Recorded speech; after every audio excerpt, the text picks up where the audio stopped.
Hi, everyone. Welcome. We'll start the webinar in about 1 minute and just give everyone a chance to join. Thanks.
Okay, then we'll get started.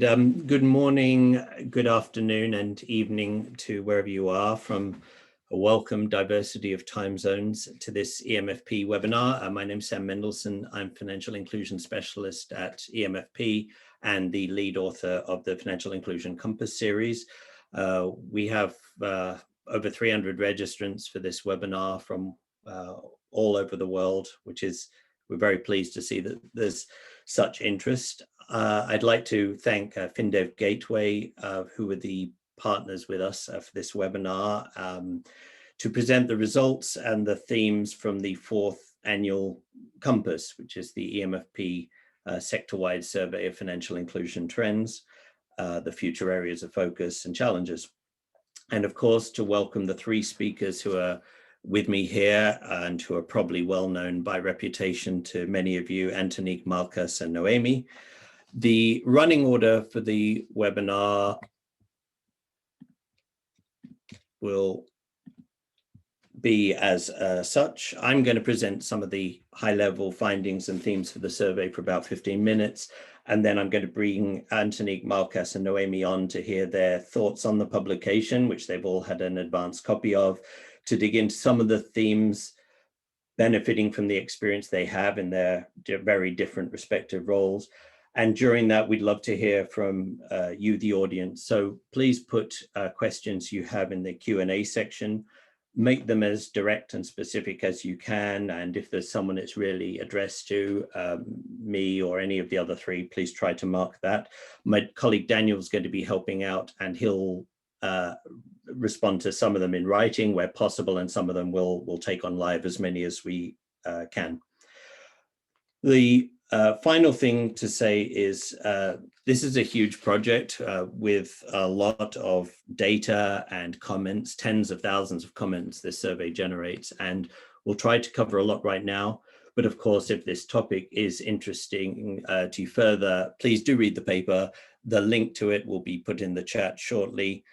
And if you miss something, the webinar is being recorded. It'll be available to watch on YouTube, and the slides will be available on the e-MFP site.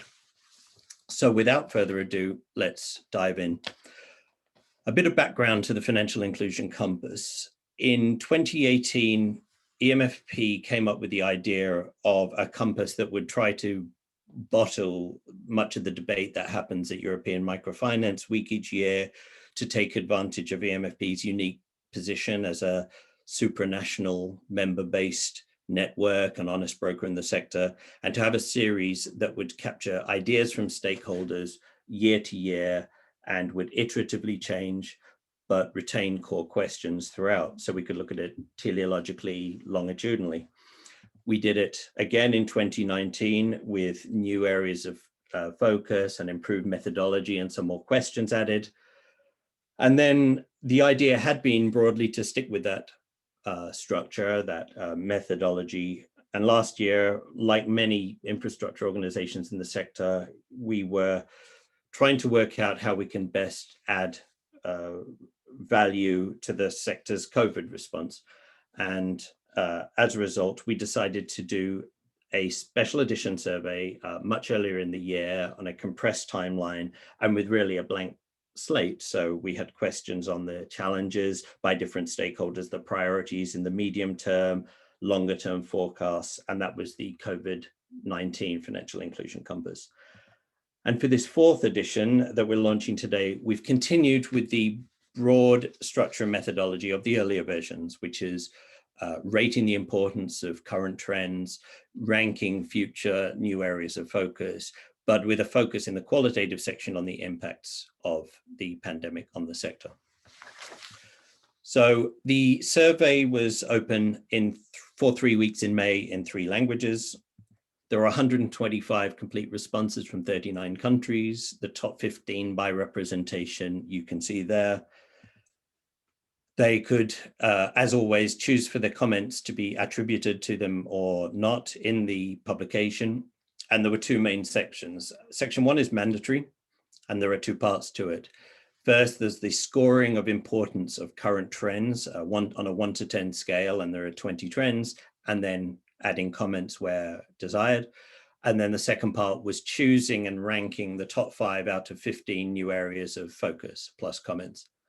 Section 2 was optional and had 3 open-ended questions, 1 on challenges facing the sector, 1 on how roles have changed and lessons learned, and the 3rd on how to build back better. So who were the respondents? A survey like this, of course, has a self-selection bias, and we can't avoid that.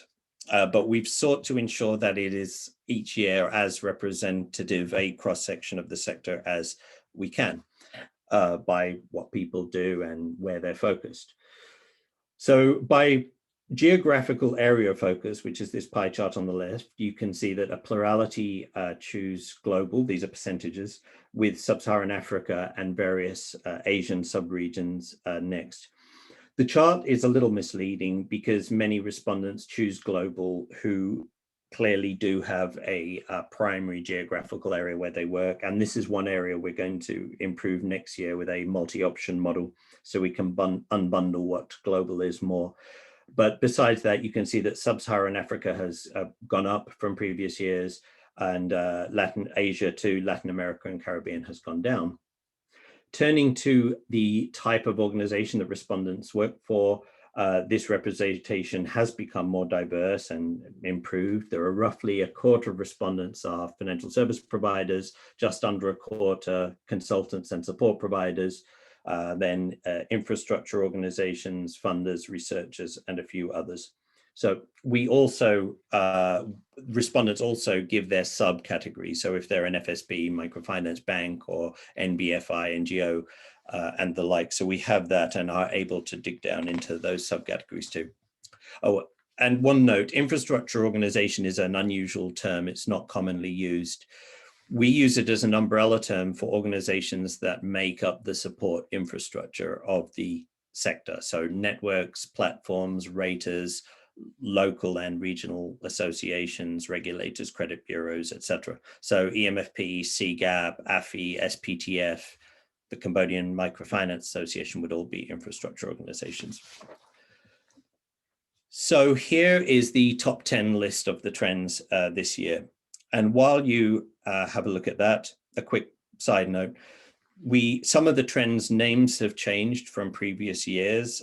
This is to even out the way they're presented, to make that, to reflect that they're all processes and positive processes. And some trends that previously generated low scores have been removed and replaced by new entrants. You can see that there are 3 new entrants just here, and 2 of them are in the top 2, strengthening of client resilience and increase in women's empowerment and gender equality are first and second, really reflecting, and they were introduced to reflect how much the sector has changed stakeholders' priorities. Also, institutional and sector-wide resilience, self-evidently a response to the current crisis context. Here are the next 10. A couple of things to notice. Broadly, those that are at the bottom this year were also at the bottom in 2019 and also 2018, with a couple of exceptions. Like the new areas of focus, which we'll look at later, the scores are higher this year, but they're more bunched together. There's lower variance. In other words, respondents believe that trends are more important, but they're also closer together in their importance. One inference here is that respondents naturally try to grade on their own individual curve, what's lower, what's medium, and what's higher. And that overall respondents believe that more things are becoming more important. In other words, there's an increasingly diverse field of challenges to overcome. We'll talk about this more later. Here are 3 selected trends that show significant differences by respondent type. First, looking at strengthening of client resilience. First overall, and no lower than 4th by most of the respondent groups. But on the far left orange bar, you'll see financial services providers who rank at only 12th. Surprising, perhaps, considering that FSPs are the ones who most closely see clients and how they are coping, what their needs are. Perhaps they've been reassured by the resilience of the clients during the pandemic, and there's some comments to support that. Or perhaps that they recognize that this role has needed to be taken by others, or has been taken by others like governments, and we'll come back into that more. FSPs are very bullish on the expansion of digital innovations, so client-side DFS, much more than they were last time, when in fact they were the lowest respondent group.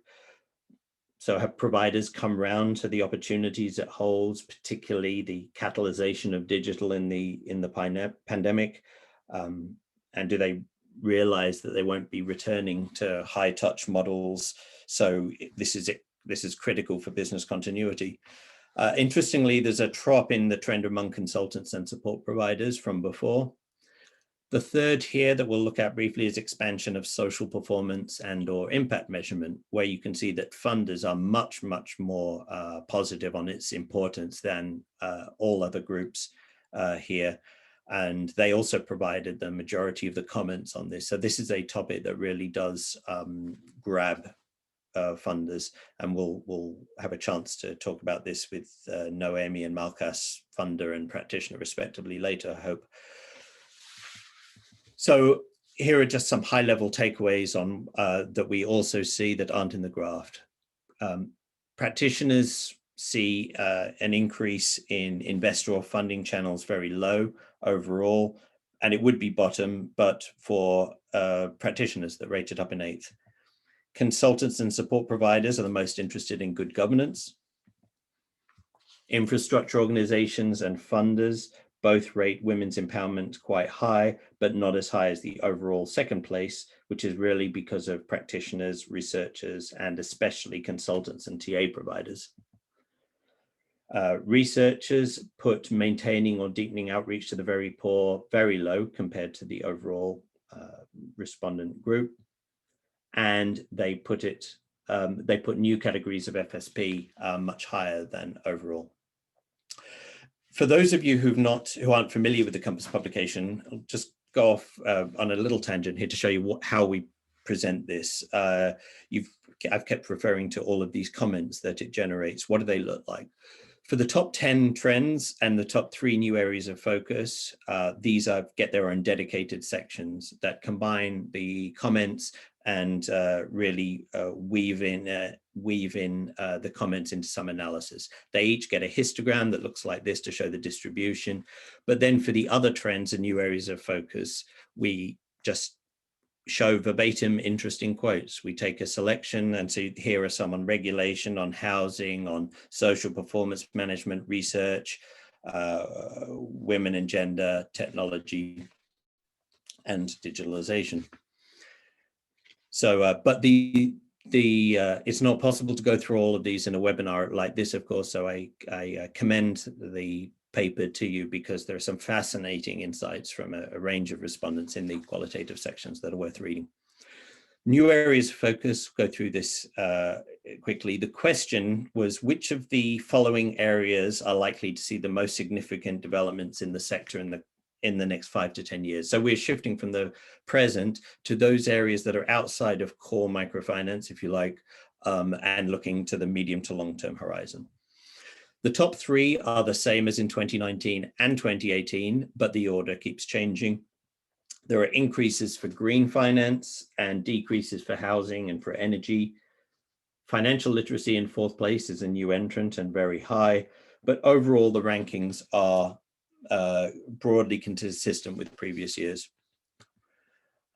Here's just a breakdown of selected new areas of focus. You can see that practitioners, and this on the y-axis is the new areas of focus index score, which is a weighted score of not only how frequently something is chosen, but how strongly respondents ranked it.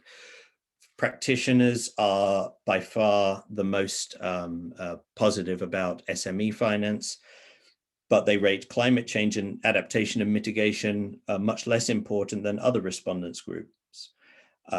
Services of youth are very strong for financial service providers, but of absolutely no interest for any researchers. Nobody gave that a single score. Broadly in the new areas of focus, the takeaway here, like the trends, is that there's much lower variance. The highest score in the index was 55 last time. Here it's 26. So more areas are focused are bunched together. There is less consensus than last time, borne out both by the comments and the scoring. And arguably this reflects what's an increasing complexity, uncertainty, and change within the sector, especially because of the events of the last year. And that there are more areas of focus for stakeholders to devote their resources to, and they're more and more interrelated. So there are three final qualitative sections, and these generated tens of thousands of words, and I'm just going to give some high-level themes, and you can dig into the paper to get more value. So what were the challenges facing the sector? There's the enduring importance of financial inclusion in tackling the health, financial, and economic impacts of COVID. Real concern came through about the exacerbation of poverty because of the pandemic and uncertainty on its full impact. Overall, this is quite a bleak outlook from respondents. There's no other way to put it. There is strong consensus of the growing importance of client resilience, and especially of that of women, and a concern that the pandemic has had an outsized adverse impact on women and undone gains in empowerment and equality. There's a close interconnection between client, institutional, and sector level resilience. There are feedback loops between them. And in fact, efforts to strengthen resilience at one level can even undermine it at another. There has been notable progress, but there needs to be a continued coordination and partnership, but especially between providers and governments and regulators who are going to continue to have a larger role going forward. There is a real need to manage the inevitable growth in digital products and channels, catalyzed by the pandemic, and the likelihood that many of the low-touch, branchless delivery models are becoming permanent. There's not going to be a reversion to a more traditional sector after the pandemic the crisis is over. And this will mean changes at providers, closure of branches, more staff working remotely. And this digitalization really divides respondents, and it has in each of the four papers that we've done on this, between those who see it as a threat to social mission and particularly to client protection, and those for whom this is the inevitable way to innovate. And there are many other challenges that are mentioned, but frequently respondents talk about taking the lessons of COVID to strengthen other areas: climate change, accessibility of affordable housing and the finance for it, financial literacy, and serving the missing middle SMEs, among others. The penultimate section was on new roles and lessons learned. How have respondents' roles or their institutions changed, and what lessons have they learned from it? Several here, but at a high level. This has been for many a considerable challenge in retaining value and productivity throughout what's been a year of remote working and travel restrictions, and of course has made certain activities, provision of TA, research, very difficult. But necessity is the mother of invention, and there have been real gains from this too. There have been improvements in virtual events, new participants being involved in those, the training of local experts, but also less tangible outcomes, benefits, a sense of shared focus that many respondents allude to. And this shared focus has been seen in many places, but especially among the collaboration among funders. This is extremely welcome for respondents, and there's a real hope that it can endure in a post-COVID sector. There are mentions for many on new roles to take on in advocacy and lobbying of policymakers, particularly in response to fast-changing regulations and to protect providers and clients. For FSPs in particular, the past year has, and we all know this, we've all read stories and met people, I think, but there have been enormous new and challenging responsibilities that they've had to take on. And it's important not to forget the human cost of this, of the responsibility switch from being a provider of credit and savings to feeling a sense of responsibility for the well-being of your staff and clients. And several practitioner respondents really told some personal and heartfelt stories in replying to this on what they've been through in the last year, and we mustn't forget that. But for most, I think there's one of the enduring lessons to take is the value of flexibility and institutional agility. Think and move fast is a lesson learned that many have said, but ensure that what you're doing actually has value, and be cautious of conflating activity with impact. For many infrastructure organizations and support organizations, there's too been working out how to, and I think we at the e-MFP, and I'm sure Antonique would feel the same, for the infrastructure organizations especially, working out how do we really add value and remain relevant and not just add to the noise.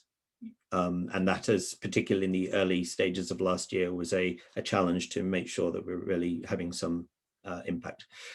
Final part was on building back better. A lot more positive. What would you like to see in the financial sector in the next several years? How can we build back better? And there were several here.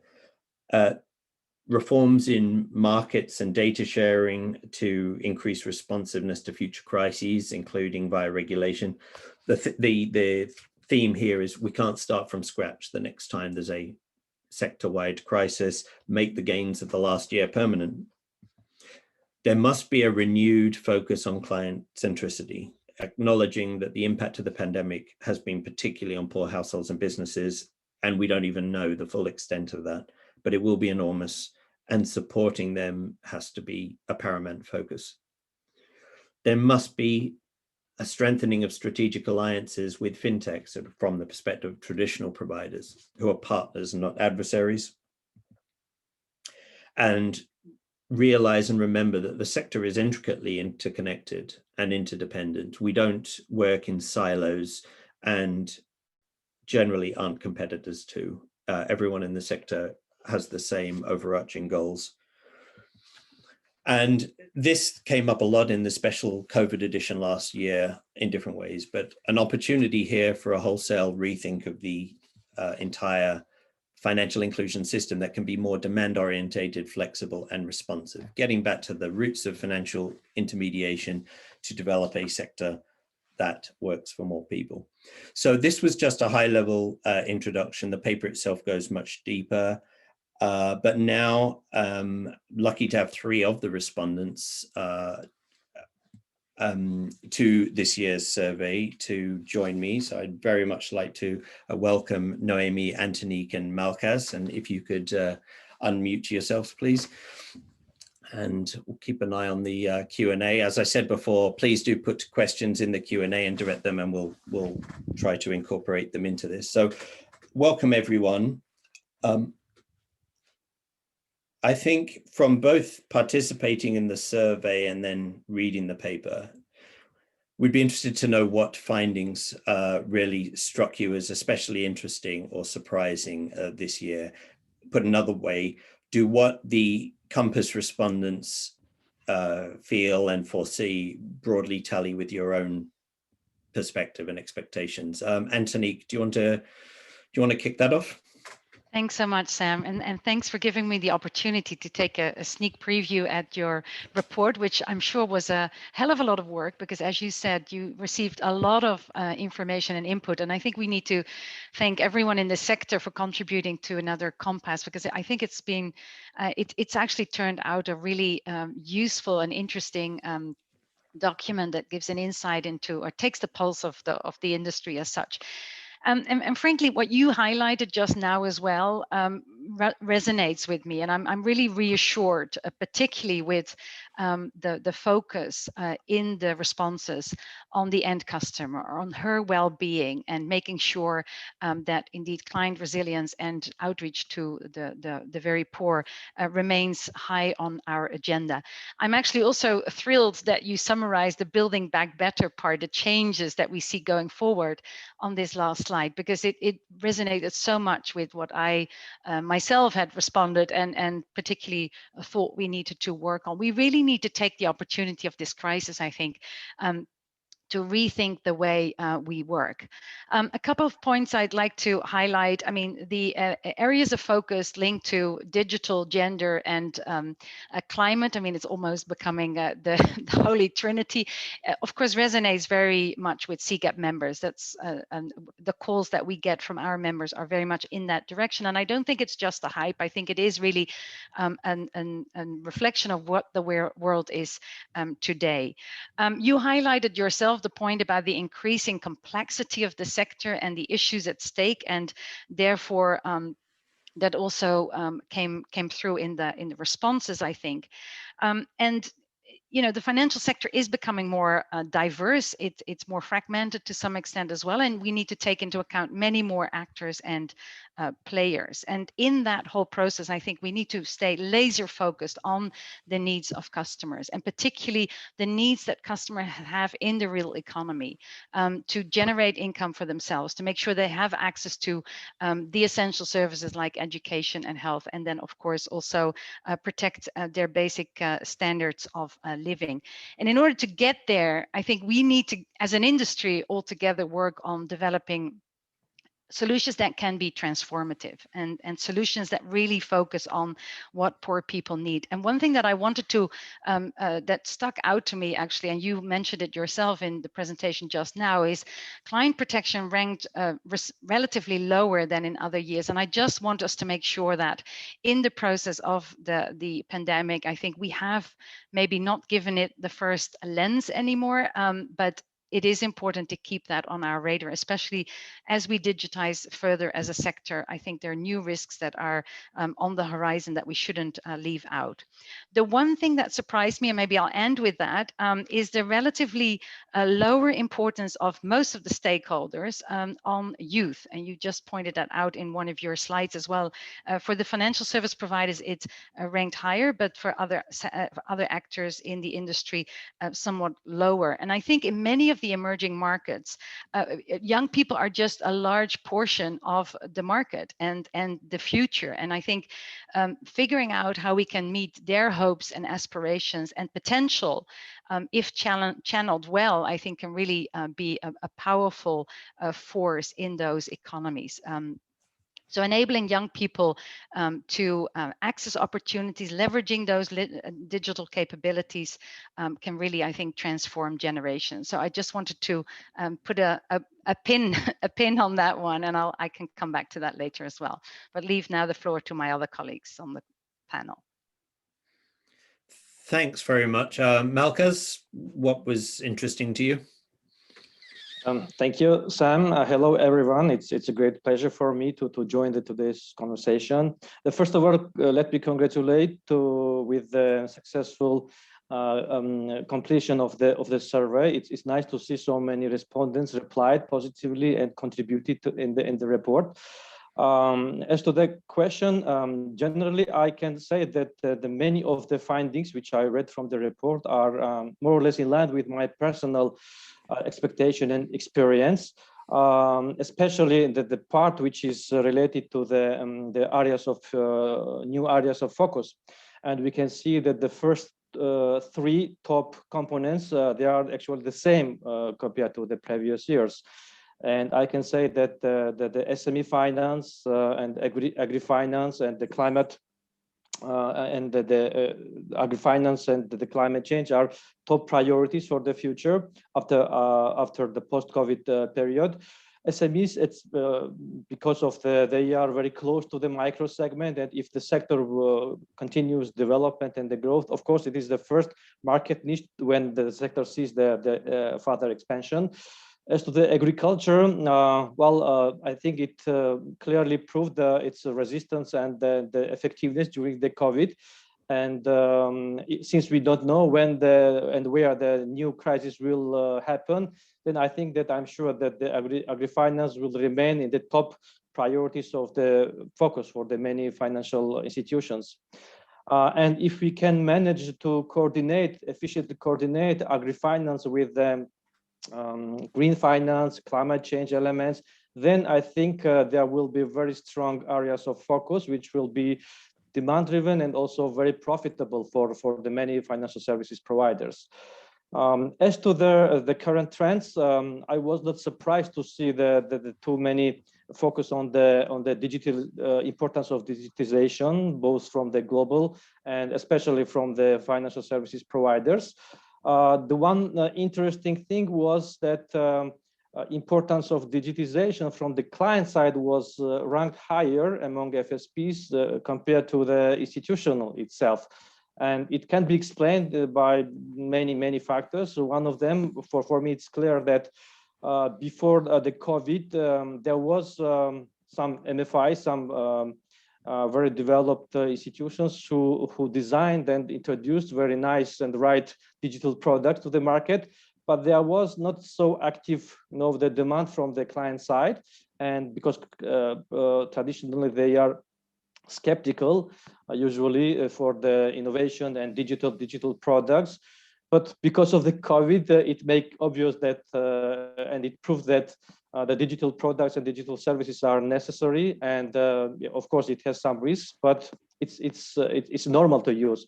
So during the COVID period, we clearly see this trend from the client side that they are ready, they are open to use the digital services, and that's why I think it's logical that the importance of this digitization from the client side is seen as one of the important trend for today.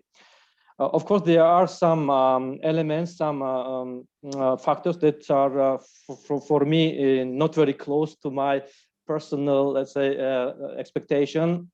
For example, this is the corporate governance issues, which we are ranked very low by financial services providers, and it, for me, to once again underlines the importance of this issue and the problems which we have here. And of course, the strengthening of the client resilience. I was surprised that it is the number one for all participants of the survey, but it's up to 10th place from the perspective of the FSP providers. Of course, there are some explanations, and I have my ideas on that. But let's listen to other panelists, and then later I will be happy to share my opinions on that. Thank you. Sure, thanks. Noemi, welcome. Can't hear you, Noemi.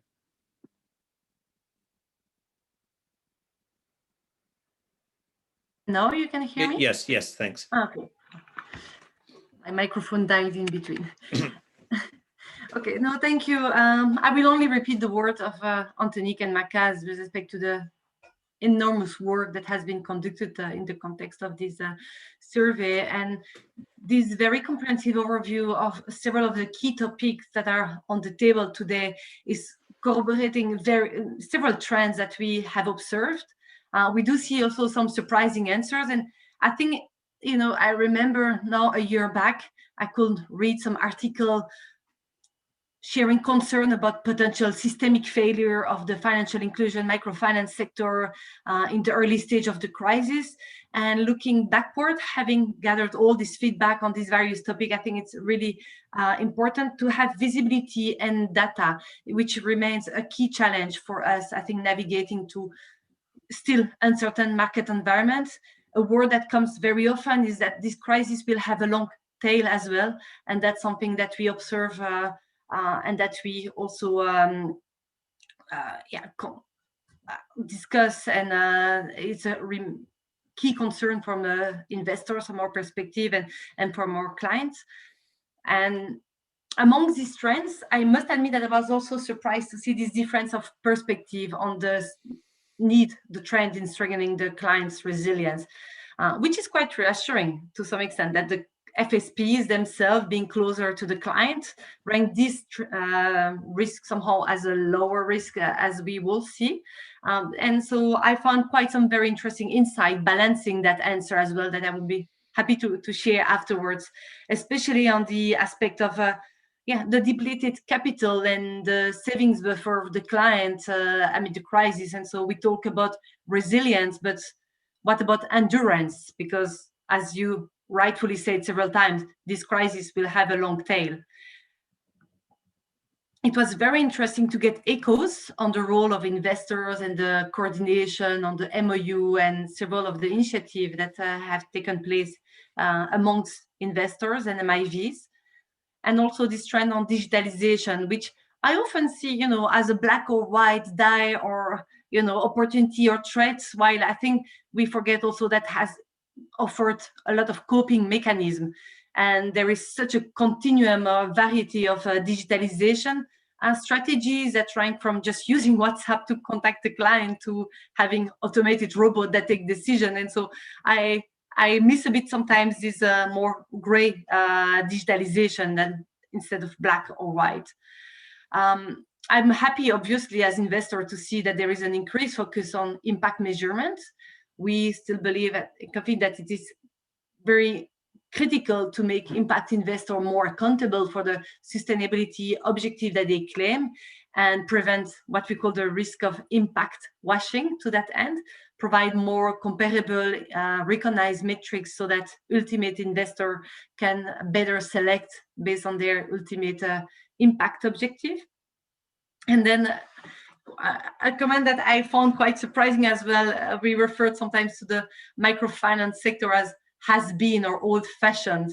I was quite surprised to read that as well, while on the contrary, we believe it's more relevant than ever in the pandemic context, and it's also highlighted by some respondents. And it's, but we do believe that it's important that we can revisit and modernize the old, if you could say, Grameen style model towards what CGAP has developed as well, this new financial inclusion paradigm englobing many dimensions. And that will include, of course, dimensions that were highlighted in terms of housing, education, and other, what we used to call consumer lending, but actually that are really important to build resilience, create more opportunity for the ultimate clients. Thank you. There's a lot to unpick here, and we've got some good questions coming in.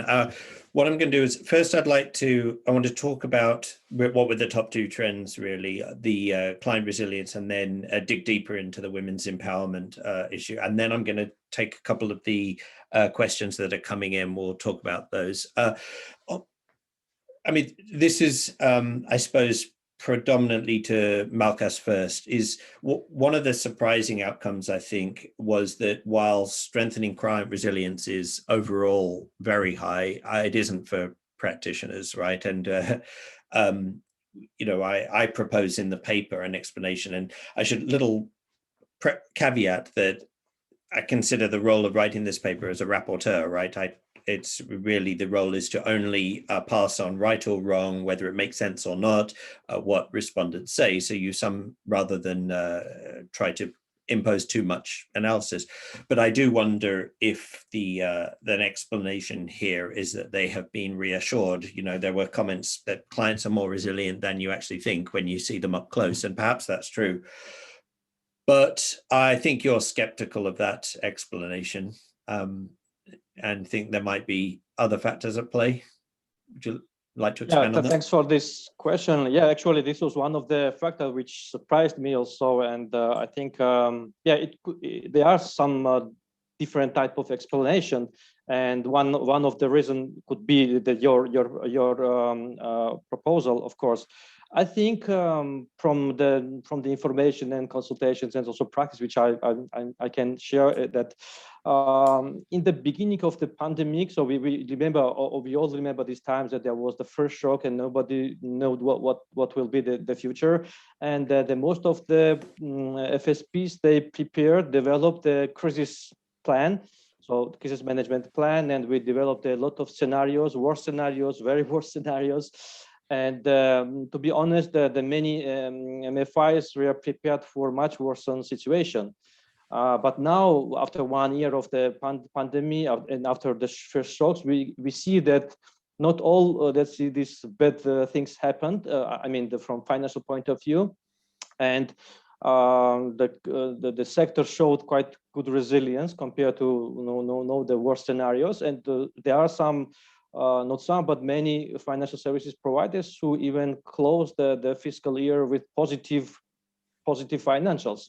So I think this is one of the explanations why FSPs now think that the importance of the and critical aspect of the current resilience is not so dramatic now compared to the period that we had 1 year ago.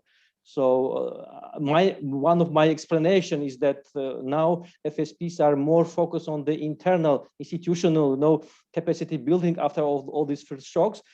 But because we don't have now the maximum expected write-offs and the portfolio deterioration, which we are ready to manage, then of course it's some type of psychological, maybe the factor that we are now concentrated in more other things. Of course, I hope and I believe that all responsible FSPs know that and think that client resilience is one of the important factors, not only in the crisis period, but also in business as usual period.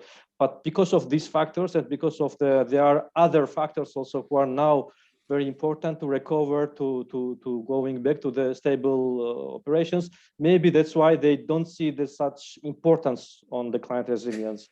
Plus another factor of also, because I also hear this from my peers, is that during the crisis, during the first phase of the crisis, there was quite a number of social programs by government, by different donors, and there was moratoria and many, the package which was directly focused on the clients of the MFIs.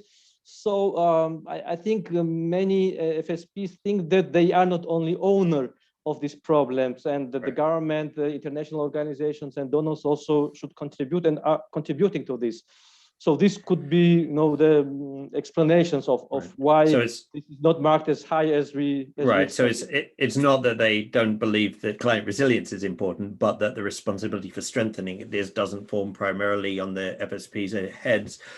We have a question from the anonymous attendee in the audience that I think is actually very germane here to jump to for you, Malkas, and it's I'll reword it a little. And that is, the pandemic has been pushing many clients out of financial inclusion. What can FSPs do to ensure that they re-include these clients, even if they may have defaulted on their loans during the pandemic? Good question. Yeah, that's a very good question and important question. And actually, the start of the pandemic, many leading and all FSPs are working on that, how to continue the business from one side, but how to serve the people as efficient as possible, and how to not to exclude the persons because of their inability to repay the loan or to use the services. And we also know that I just read from the World Bank's recent report that approximately around 100 million people are now put in the poverty. So it's a new people in the poverty level, below poverty level, which is huge number. And I believe that there are now the areas when responsible, first of all, responsible financial providers should focus Of course, without the support of the international organizations and funders, it will be practically impossible, because we should not forget that despite the fact that the pandemic is still here, and many MFIs now face the problems with the capital adequacy, liquidity. So it's not so easy for MFIs, even if they have the great wish to do this, to actually to find the appropriate funding and keep the right balance between the financial stability and serve the people. But I totally agree that it is a huge problem and huge challenge now. So we should think together with our funders what we can do best, how we can serve the people, not to exclude it, but also not to create the problems for the client, because if we are talking about the credit only and not the whole range of financial services, it's very dangerous to offer the commercial and the standard credit to the people if they are the below some level of repayment capacity. So it's quite complex. Yeah. Gerhard just makes this point in the Q&A now. It is on the scale of the challenge and the exacerbation of poverty. Is it too early to take a view on resilience, as the developing world will suffer under the onslaught of the pandemic for years to come? I mean, I think, yes, I think that's probably true. I'm not sure that's a reason not to ask it, but the fact that it's an emerging, and that picture, for sure, this will be asked next year in the Compass 2022, and I fully expect that the picture will be different. I would like to talk a bit about gender, which was a new entry, and women and gender in this cut across so many different issues, don't they? On the exacerbation of poverty, on empowerment, equality, on governance within institutions. But Antonique, you're the gender lead at CGAP. It must have been pleasing to you to see that it came so high, and services for women as a high new area of focus. What have you seen in your role in the last year that sort of supports this concern? You also said in one of your responses to the survey, we don't need pink products. Can you explain what that means? Of course, thanks, Sam. And yes, I was very happy to see that this ranked so important. As a gender lead at CGAP, I am really trying to focus people's minds and attention on the specific situation that women face as they're being left behind in some ways compared to a progress that is being made as men advance in the financial system, and particularly with a digital financial services lens. And many people responding to the survey also commented on the dire situation that was created by COVID, and it really put a real spotlight on the vulnerability that many women face as they're excluded. And the pandemic, of course, was also felt disproportionately by women, and that's partly because they're overrepresented in those sectors that were hardest hit. They have disproportionate caregiving responsibilities, but also I think it's important to not underestimate the social norms that in this context, for instance, prioritize men as their breadwinners, over women who may have their own businesses or want to work, but do not have that possibility. So these comments all resonate with what I have seen and what we are concerned about, losing many years of gains that we've had in the microfinance sector.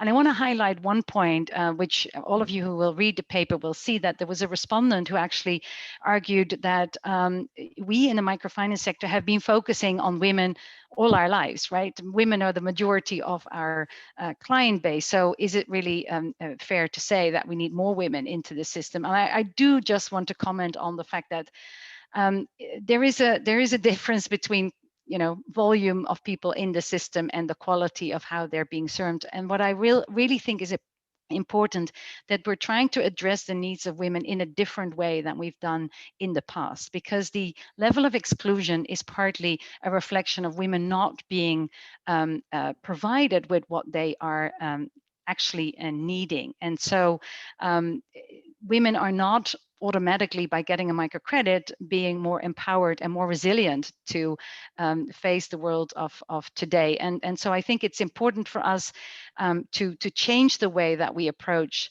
the financial service delivery, the design and delivery to women. And I just want to give 4 key words that I think are important. If you ask me, what do we have to do differently? Learn about women. Women is half the population. So think about segments of women and what they need in particular. And of course, we need data for that.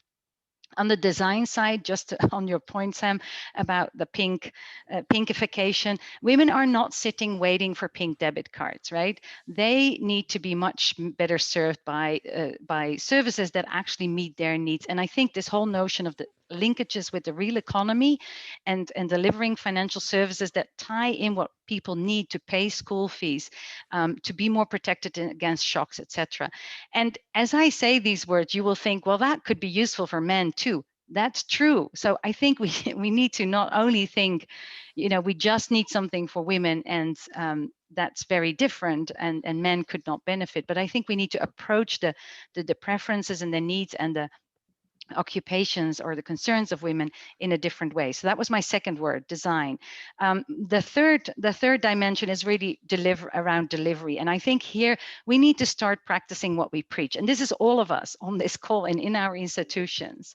If we want to achieve gender equality, and if we want to empower women in the organizations and in the markets that we care about, we need to look inwards as well. We need to start with ourselves and figuring out if we are set up to address the biases against women, what they can and what they cannot do, and really give a platform for that. And finally, the fourth word is measure. We need to make sure that we measure what we're doing more accurately, so that actually good results on serving women get much more attention and can be replicated and scaled up in other places. And as we go through this cycle of learning, designing, delivering, and measuring, we can make this an iterative process and hopefully over time get it right and improve the situation of women.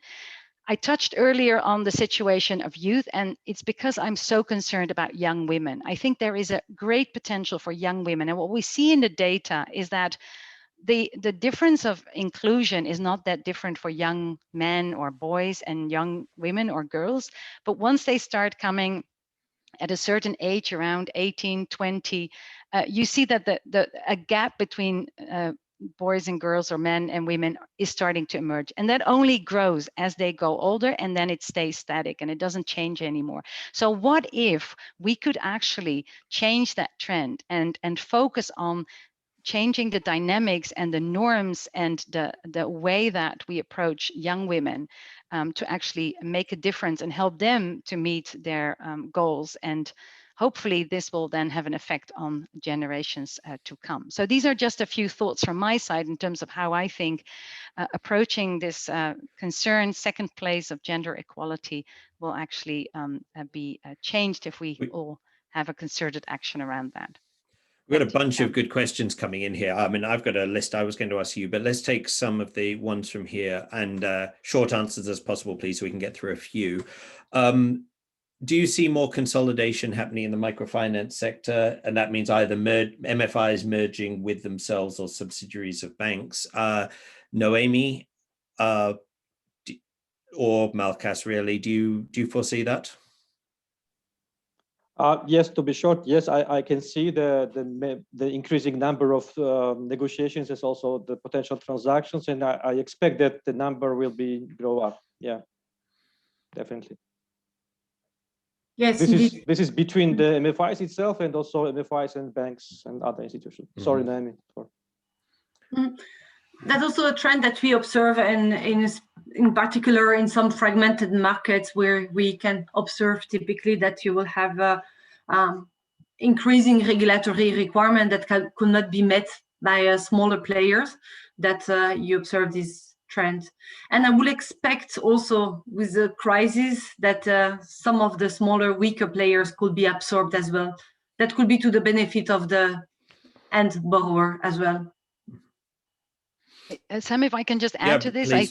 think the whole digitization process that is happening, and it's driven even more so through the crisis, will also put an extra speed on such a process. And I think it's not only between similar types of organizations or big and small, but also a variety of other players where you could probably see much more of a kind of merging of different types of organizations that can take part in the kind of financial intermediary value chain, but take on different responsibilities. You know, there's a question from Esther who says, is it possible that the growth in digital tools can exclude poor clients who don't have access? In other words, is digitalization a vector for deepening exclusion? Antonique, is that a risk? Absolutely. I think the digital divide and the risk of it only becoming bigger is certainly something that we have to be aware of. And I think that's where some bigger investments, possibly from funders also in infrastructure, is really important, as well as the development of innovative solutions that can be low cost, that can be also easy to manage. I think we still have some years to come before the population at large has access to these tools, and even then you will always have kind of different classes of participation in this digital economy. So I think it's certainly something to be aware of, and again, coming back to my earlier point on client protection, I think that's particularly important to take into account how poor clients that have kind of less experience also in a digital economy, how they can be protected as well. It's a trust issue as well, isn't it? There's another comment on financial literacy that touches on that by Joanna Vacarezza, saying, can we trust FSPs to be the main source of information to newly banked people, especially on digital services? That's a fair question, isn't it, Malchus? Well, I think the role of the government is very important here, because of course the part of the financial literacy and education campaign should be done and is done by the FSPC itself. But we understand that it is linked to the sales and no other factors. So I think that the role of the local government and also role of the other development institutions are very, very important here. And yes, definitely, without improving of financial literacy, there will be much more risk. And by the way, I can say from my practice that the level of financial literacy in the many segments of our country is improving step by step. Yeah. Yeah, and if I can add, when we talk about digitalization, we always think about digital channel, digital product, but what we have seen is as well digital origination or tools that allows for much more efficient process inside the microfinance institution. So we see also a lot of operational efficiency and cost benefit that can benefit the micro borrower. And additionally, we can see more internal control for some weaker institutions. So there are many ways of digitalizing some institution. So I will not throw all digitalization into the same basket. And I must admit that also during the crisis last year, we have seen so many innovative models, also some FSP bringing some farmers to the market when they could not access the market, bringing them online. And this has also forced some of the clients to digitalize themselves and as well to provide them some alternative way to sell their product. We have also seen some digital financial literacy training. So it's offer a lot of opportunities as well. Thanks. A few more minutes here. There are a bunch more questions. Gerhard asks, is there an emphasis on the compass on partnerships to reach and support more people? Yes, several respondents talk about the role both between FSPs and funders, the role of support providers, and I think especially partnerships with government, with policymakers. I can't summarize all that here, but yes, that's widely covered. Likewise on informal savings groups, Jeff, particularly as it pertains to resilience, having a savings base, and the hoping that this doesn't just lead to the predominance of more traditional, large-scale formalization as a default good for the sector. I think there is skepticism about whether that's the only way to go. There's a question, a very big question from Ujjwal Chowdhury on what are the supply side challenges of the pandemic? Would there be internal disruptions with MFIs to impact sustainability? That's a huge question. Noémie, do you want to try to cover that? Because I also wanted to talk briefly with you about impact measurement and social performance being so important for funders. But do you want to have a go at either of those? Yeah, I must admit that I didn't get fully the question, whether it's when you talk about the supply side, whether it's the demand from the institution, the funding. I remember also that you mentioned that the increase in funding was not really a clear trend into in the survey.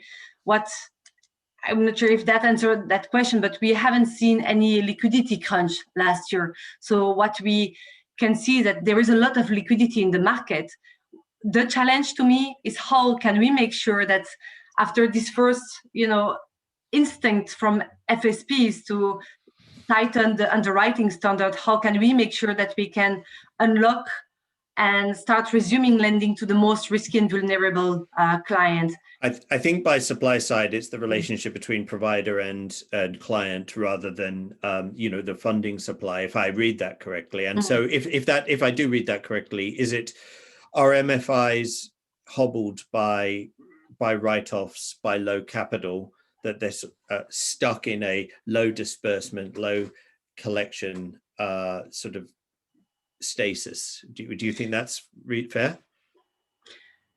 I will not call it a generality, but we have seen indeed some FSP refraining from lending because of capital constraint or because still uncertainty with respect to the evolution of the portfolio quality. That's something we have observed, not because of liquidity.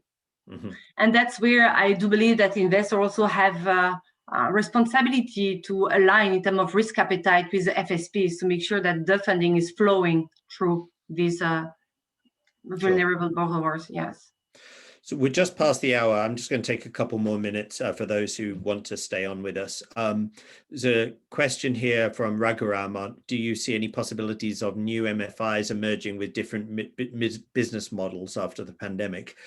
I think we have to define MFIs very, very broadly there. I mean, but Malkas, are there anything that jumps out for you that? Well, if I got the question right, that if it is about the commercial MFIs or commercialized classical MFIs, yes, there will be such a trend. But if we are talking about a different business model and in different regions or countries, well, that's more difficult. And of course, there should be the cost and benefit analysis and all other things, but yeah, nothing excluded. We can see it in the market because this crisis is not similar to other crises. So we don't know. We cannot say that this will happen 100% or not. This is very new reality now. Everything is possible. Noémie, one last question, because I know we wanted to cover this, is the gap between funders and FSPs on social performance management. To recap for those who've forgotten, funders are both in comments and in rating are really the one cohort who really value this, and particularly more than practitioners. Why do you think this is important? No, indeed, we are happy to see that this trend, to see that consensus on this particular trend. The lack of standard impact measurement and typically even the lack of commonly agreed social return definition typically can lead to misinterpretation as well, or misperception of what we aim to achieve with impact investment. And impact investment is more than just copy pasting a few SDG logo on the slide. And so how can we assure that we can have a rigorous approach to really differentiate between impact investors and mainstream investors? that's something that is very important, and we have seen more regulation in that respect. That we do see as an opportunity also for fund manager to be more accountable and responsible to disclose this type of information.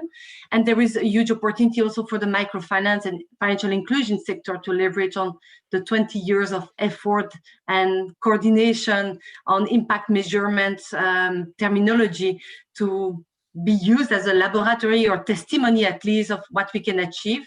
And to that end, we are very happy that all the different coordination platforms that have been created last year and that are also continuing under the SPTF and the Social Investor Working Group create additional platform also to coordinate and create some dialogue with regulators to align on this terminology. Thank you very much, everyone. We're past the hour. I want to particularly thank Noemi, Antonique, and Marques for not only joining me today, but for taking the time to carefully read this paper at comparatively short notice. Really appreciate that. Thank you, everyone who's attended, FinDev Gateway for the partnership. My colleagues at the e-MFP and I really hope you will, well, we've tried to cover some of the themes in this short hour, but you will try to read into the paper and you know, get some value from the depth of the comments, which is really where the value of this is, to take a snapshot of where the sector overall feels it is and where it's going. The paper, which is available on the link on the screen and you saw in the chat, is now up. It's being translated into Spanish and French, and those will be published at the end of the summer, and we'll quite possibly do a Spanish and French language webinars like this. And if you have any some of the questions that we didn't get to, or you have any questions for me on methodology or on future ideas, suggestions, feel free to email to the address on the screen. So thank you, everyone, and see you again soon, and have a very nice day. Bye-bye. Thanks, Sam. Thanks, Thank you. Anthony. Thanks, Thank you very everyone. much. Bye.